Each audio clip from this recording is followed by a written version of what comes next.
Me too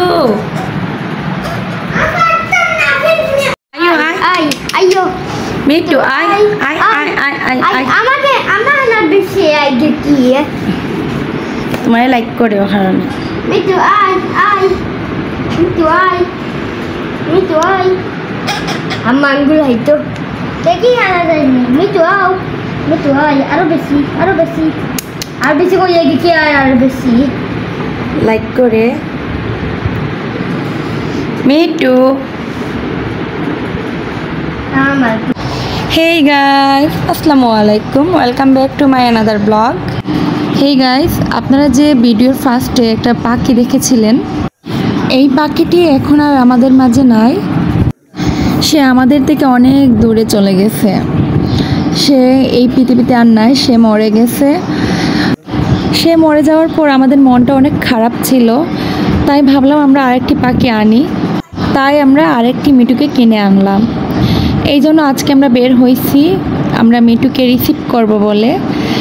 এরপর আমরা মিটুকে receive করলাম, আমার হাজব্যান্ড রিসিভ করলেন। করার পর আমরা চলে গেলাম পাখির জন্য খাঁচা কিনতে। এরপর আমরা পাখির জন্য খাঁচা দেখতেছি। এই খাঁচাটা আমরা নিয়েছি, এটা অনেক ভালো লাগছে আমার। আমি আমার হাজব্যান্ডকে বললাম তুমি এইটাই নাও, এটা অনেক ভালো লাগছে আমার। তারপর আমার ছেলে বারবার মিটুকে দেখতেছে, আমিও দেখতেছি, আমার ভালো লাগতেছে। কারণ আমাদের আগের মিটু আর নাই, এই জন্য আর কি ওরে দেখতে অনেক ভালো লাগতেছে, অনেক মায়া হচ্ছে। এরপর আমরা পাখির জন্য একটা দোলনা নিলাম। দেন আমরা বাসায় চলে আসলাম।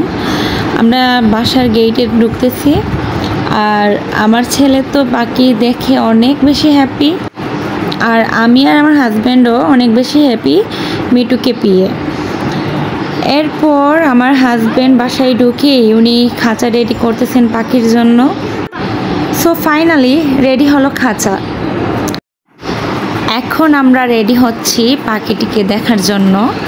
সো আমার হাজব্যান্ড চলে গেলেন উনি সিটিং রুমে, গিয়ে ঠিক পাখির খাঁচার সামনে উনি ঝুড়িটা নিলেন হাতে, নিয়ে আস্তে করে খুলতেছেন।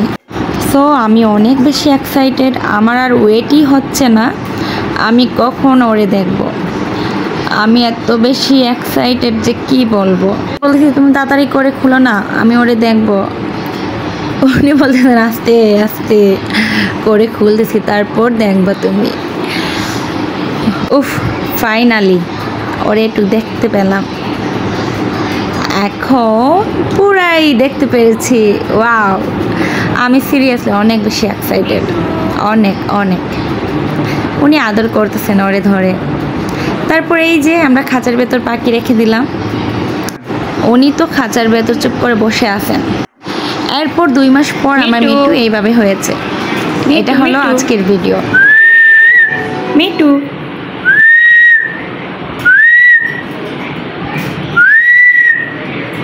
যখন মিটুকে ডাকি, ও পাগলের মতো আমাকে খোঁজে এবং আমার হাত থেকে বাদাম খায়। মিটু যখনই আমার কণ্ঠ শুনে একদম পাগলের মতো আমাকে খোঁজে। এই জিনিসটা আমার অনেক বেশি ভালো লাগে। সো গাইস, আমার মিটু এখন কেমন হয়েছে আর কমেন্ট করে জানাবেন প্লিজ। সো আজকের জন্য এখানে শেষ, টাটা, বাই বাই।